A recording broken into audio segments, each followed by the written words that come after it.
बिस्मिल्लाहिर्रहमानिर्रहीम एंड अस्सलाम वालेकुम व्यूअर्स। आज हम आपके साथ शेयर कर रहे हैं हम कहाँ के सच्चे थे कि नेक्स्ट एपिसोड का बहुत ही इंटरेस्टिंग सीन, जहां हम देखते हैं कि असवद के मुंह पर मम्मानी जोरदार थप्पड़ मारती हैं। और ये बहुत ही वेल डिजर्व थप्पड़ है, जो कि बहुत पहले पड़ जाना चाहिए था असवद के मुंह पर।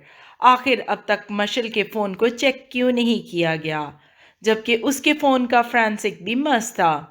ये कैसी पुलिस है और ये कैसी इन्वेस्टिगेशन है?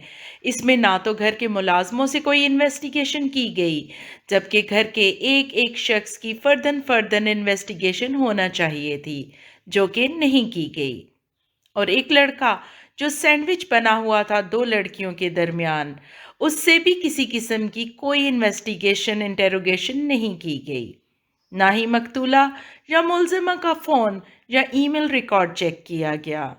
तो ये जो वेल डिज़र्व थप्पड़ असवद के मुंह पर पड़ा है, और बहुत ही धमाकेदार और ज़ोरदार पड़ा है, इसकी सिर्फ एक ही वजह समझ आती है कि मशल के वालिद जो पहले ही इस हकीकत तक पहुंच चुके हैं कि उनकी बेटी ने खुदकुशी की है, अब वो इस इन्वेस्टिगेशन के सेकंड स्टेप पर है कि आखिर उनकी बेटी ने खुदकुशी की क्यों। तो इसकी वजह वो लास्ट मैसेजेस हैं जो असवद और मशल के दरमियान एक्सचेंज हुए। और फिर मशल पागलों की तरह असवद को कॉल करती रही, और असवद ने उसको बिल्कुल रिस्पॉन्ड नहीं किया। तो उसके पास मरने के अलावा कोई और चारा बचा ही नहीं था। जब ये हकीकत मशल के वालिद जान जाएंगे और उसकी वालदा को ये पता चलेगा, तो यकीनन असवद के मुंह पर एक थप्पड़ तो ज़रूर मारेंगी। इसमें कोई शक नहीं कि मशल की ज़िंदगी तबाह करने में मशल की वालदा के बाद सबसे बड़ा हाथ असवद का है। असवद को मशल से बिल्कुल भी मोहब्बत नहीं थी, फिर भी उसने मशल को रिंग पेश की और साथ में ही बहुत ही भयानक मजाक किया कि मैं तुमसे शादी तो नहीं कर सकता, ये अंगूठी तुम खुद ही पहन लो, शादी तो मैं महरीन से ही करूंगा। यानी कि अजीबो गरीब किस्म का इंतहाई कंफ्यूज टॉक्सिक पर्सन दिखाया गया शुरू से ही। और जब उसकी कंफ्यूजन थोड़ी बहुत क्लियर हुई, तो उसने वन साइड ली और टोटली रॉन्ग साइड ली। तो ये बिल्कुल वेल डिजर्व स्लैप था जो उसके मुंह पर पड़ेगा, लेकिन इससे भी उसकी अकल ठिकाने आने वाली नहीं है। एक स्लैप से काम होने वाला ही नहीं है।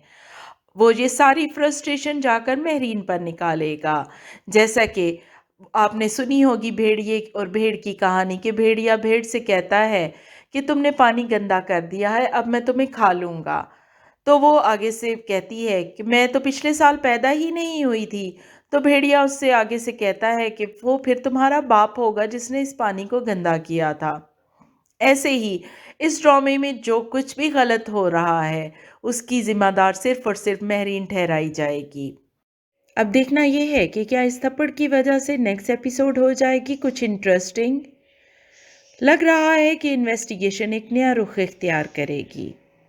क्या असवद पर साबित हो जाएगा कि मशल की खुदकुशी में असवद का एक बड़ा हाथ है? क्या महरीन बिल्कुल बेगुनाह साबित हो जाएगी?